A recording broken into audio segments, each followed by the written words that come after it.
Today in the Brick Lab, we're going to be taking a look at taking back Wayne Manor and making Batman's roommate very happy. So when I first heard that we were getting Wayne Manor set, I was pretty excited because, hey, Wayne Manor's pretty cool. But then it turned out that it wasn't actually Wayne Manor, it was Joker Manor. And I'll be honest, Joker Manor is pretty cool too, and honestly, I wasn't that disappointed because it's still a pretty cool set. So turning Joker Manor back into Wayne Manor actually wasn't too difficult. Mostly, it involved removing the roller coaster supports and filling in the gaps left behind. So my favorite part of Wayne Manor is definitely the front entrance, and it was also the part that required the most work. Because after I removed all the Joker's multicolored decorations, there was a giant gaping gap here that traveled up this way and, well, off camera a bit, further upwards, and here.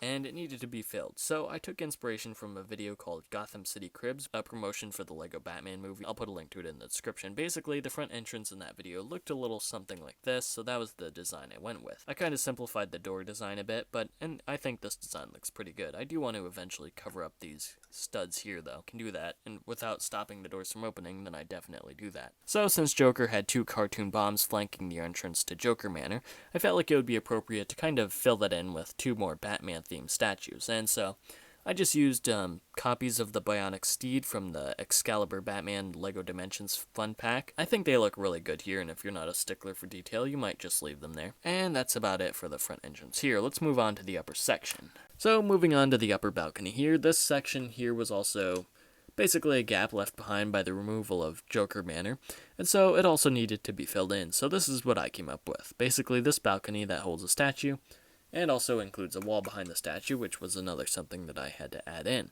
I mean, alternatively, you could probably just turn that into, like, put in a giant window there, or maybe even just a door, and have this be, like, some balcony that Batman can sit on and look out over his estate. But I feel like a statue is also a great option here. Now, the one I used was one of Yang's students from the Air Jitsu Battleground set, which coincidentally I also have a video out for. It's one of my first mock videos, actually. I feel like this statue is maybe just a little bit overly decorated, and a plain one would probably fit in better with the aesthetic of the manor. Whatever, it's all up to you. Anyway, let's move it. Let's take this tour indoors. So one more look at the outside before we take this tour indoors. Most of the build was actually pretty easy, other than the entrance, of course. It mostly involved removing the roller coaster supports and just putting in plain bricks, as you can see here, and down there, and, of course, over here.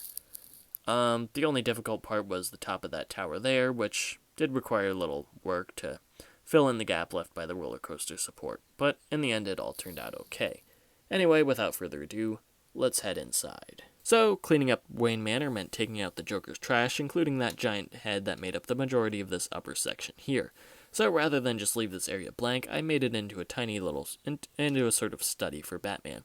So you can see here we have a display case, a table, and a desk. Now the parts for these all came from the Doctor Strange's Sanctum Sanctorum set. The table and the display case there directly so. The desk also uses parts. It was just something I kind of threw together using some spare parts just to fill out the space there. Also, this paneling on the wall here, I just threw that in to cover up the exposed Technic holes there. Kind of keeps it from looking so ugly. Anyway, we also have the Excalibur suit of armor here. It's kind of a twist on the classic having a suit of armor in the main hall of mansions or whatever. We also have up here a chest full of some of Batman's top secret artifacts. To respect his privacy, we're totally not going to look inside. Huh, who am I fooling? Of course we are. Let's see, what do we have here? Let's see, a copy of Forever Sorting 2. Interesting. A letter from a Mr. Stank. And an arc reactor piece. Maybe there's an Iron Bat suit in the works. Right, then we can just place that chest back. So moving on to the bathroom here, we can see that Alfred has actually managed to mop up most of the spill.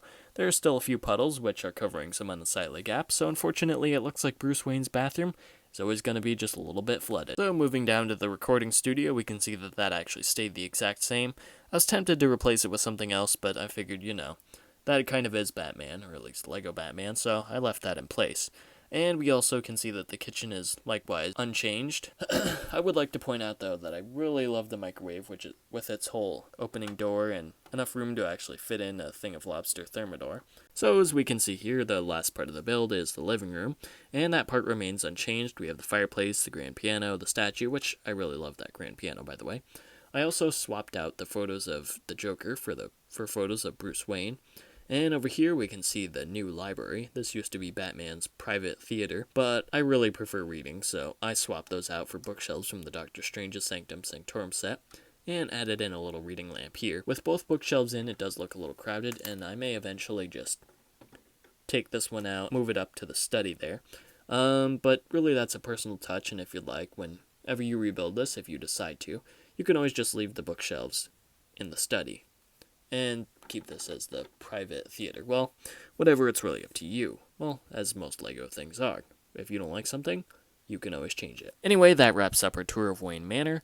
As much as possible, I tried to use parts from the Joker Manor set, but of course, that wasn't always possible.